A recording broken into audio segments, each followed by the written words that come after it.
Imaginemos por un momento intentar navegar por una ciudad inmensa, súper caótica, por primera vez. Es de noche, está lloviendo a cántaros y, para rematar, el parabrisas está completamente empañado. Uf, qué estrés. O sea, el nivel de tensión en los hombros en un escenario así debe ser insoportable. Totalmente. No hay mapa, no hay GPS. Solo se pisa el acelerador con la esperanza, digamos, de no chocar contra nada en el camino. Claro, el miedo constante de tomar la calle equivocada, ¿no? Y la pura fatiga de sobrevivir al trayecto hacen que el simple acto de avanzar se convierta en una pesadilla absoluta. El cerebro entra en modo de supervivencia total. Exacto, supervivencia pura. Y, bueno, esa sensación de ir a ciegas, con el pánico al volante y el cristal empañado, es exactamente la forma en la que muchísimas personas operan con su dinero todos los días. Sí. Se avanza por pura inercia. Tal cual, esperando llegar a un buen destino financiero por pura suerte, cruzando los dedos para que, por favor, no aparezca un gasto imprevisto. Y es un estado de alerta crónica, porque, a ver, la factura que pasa este nivel de estrés tan prolongado no es solo económica, sino que es profundamente física y emocional. Por eso mismo, en esta exploración a fondo de hoy, nuestra misión es limpiar ese parabrisas. Tenemos sobre la mesa un documento súper exhaustivo, un texto fundacional titulado Finanzas Personales Introducción.pdf. Que es una joya, por cierto. Sí, es increíble. Desmitifica por completo la manera en la que la sociedad suele entender el dinero. O sea, para quienes nos escuchan, no vamos a hablar de derivadas, ni de la bolsa de valores, ni de cálculos complejos. Lo cual resulta un alivio enorme. Porque, digamos, el principal obstáculo para tomar el control de la economía personal es esa percepción errónea de que se necesita ser, no sé, una especie de genio matemático. Claro que necesitas un doctorado en economía. Exacto. Cuando la realidad es que organizar las finanzas es una habilidad fundamental y cotidiana.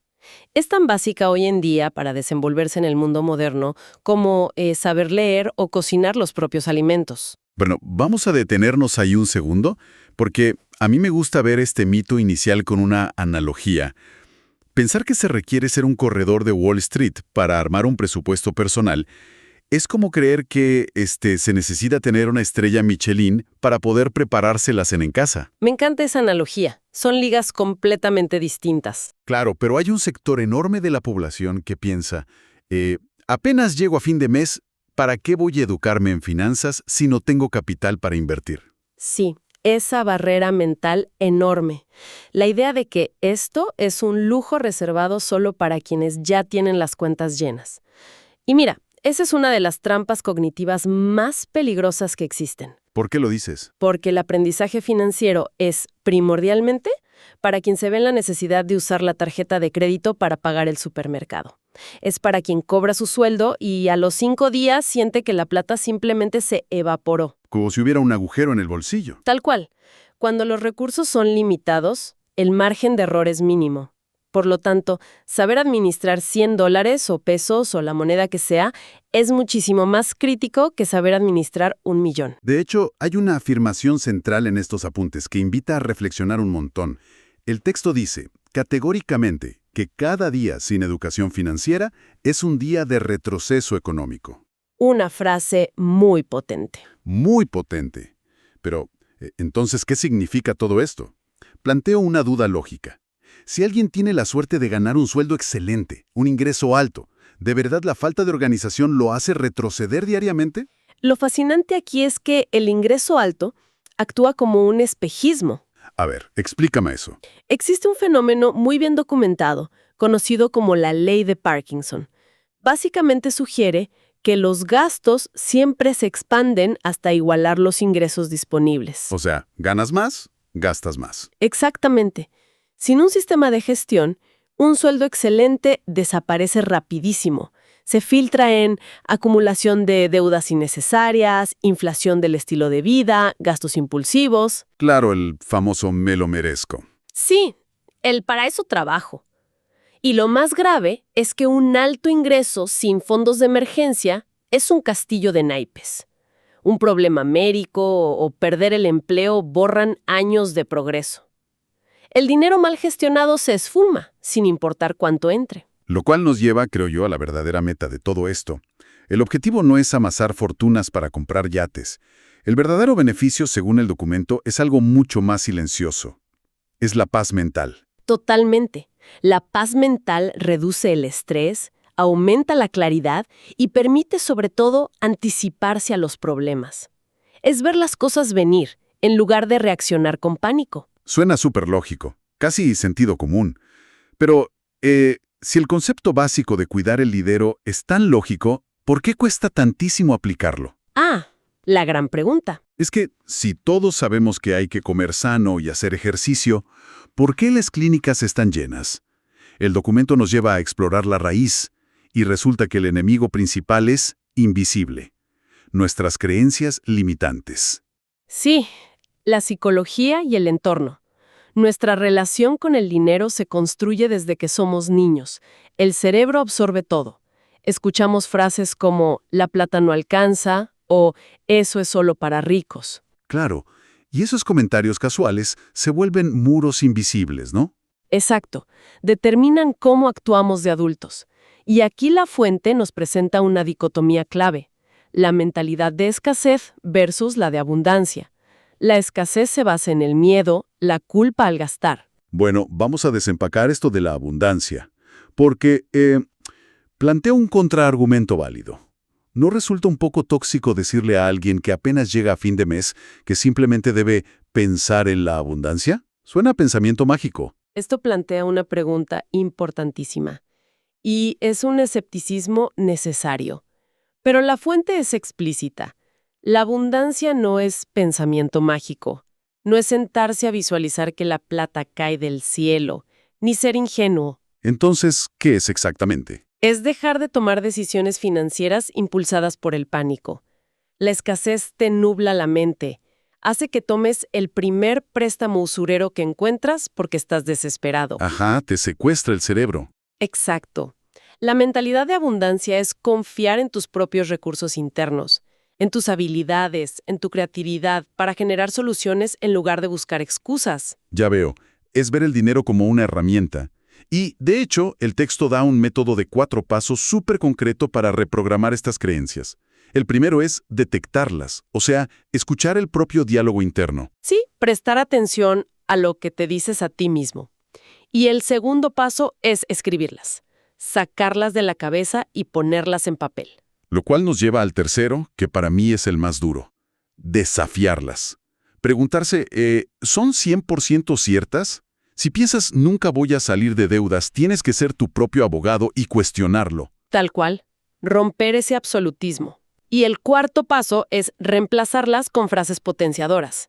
Algo realista, como «mi pasado no define mi futuro económico». ¡Wow! ¿Qué peso te quita de encima entender eso? Pero, bueno, digamos que ya limpiamos esas creencias.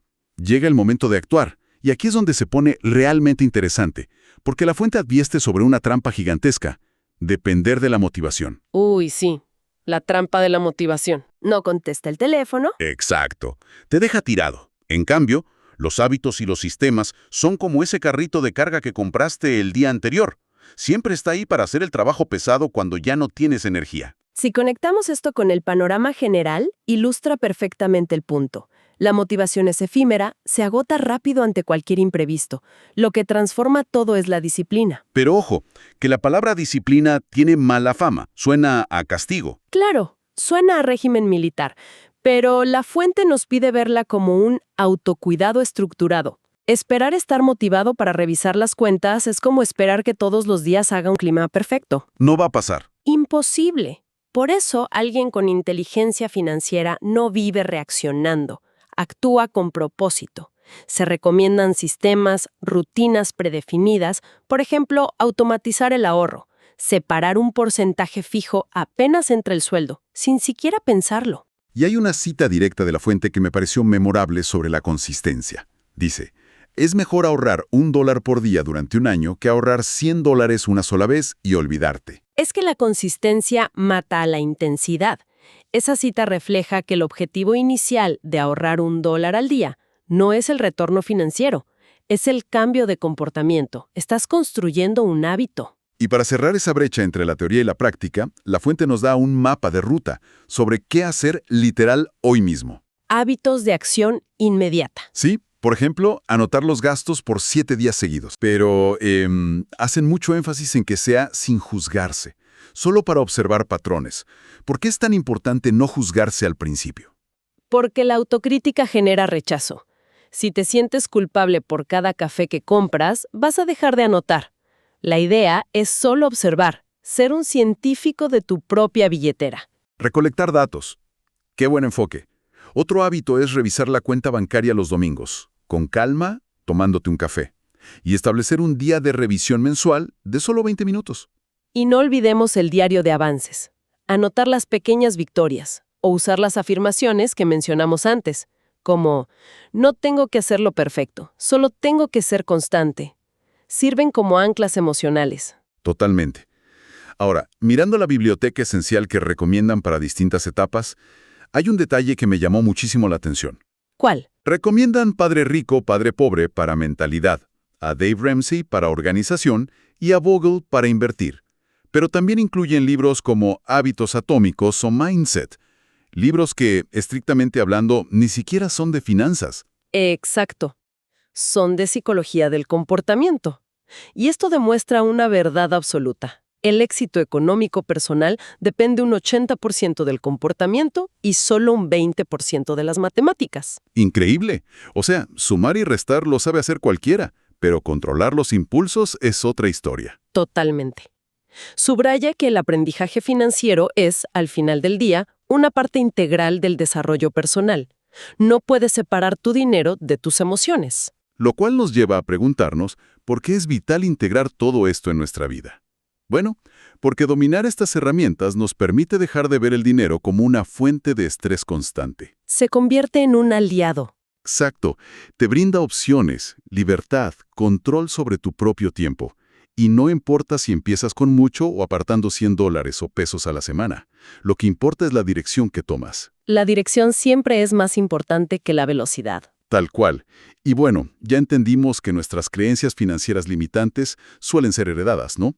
Vienen de esas frases y ansiedades que absorbimos pasivamente de los adultos en nuestra infancia. Sí, somos como esponjas de niños. Lo que nos deja con una reflexión profunda, algo bastante provocativo para llevarnos hoy de todo este análisis.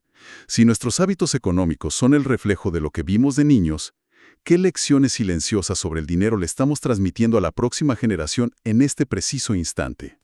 A través de nuestras propias reacciones y nuestro diálogo interno de hoy, ¿no? Es una pregunta fuertísima, porque nos hace responsables no solo de nuestro futuro, sino del de ellos.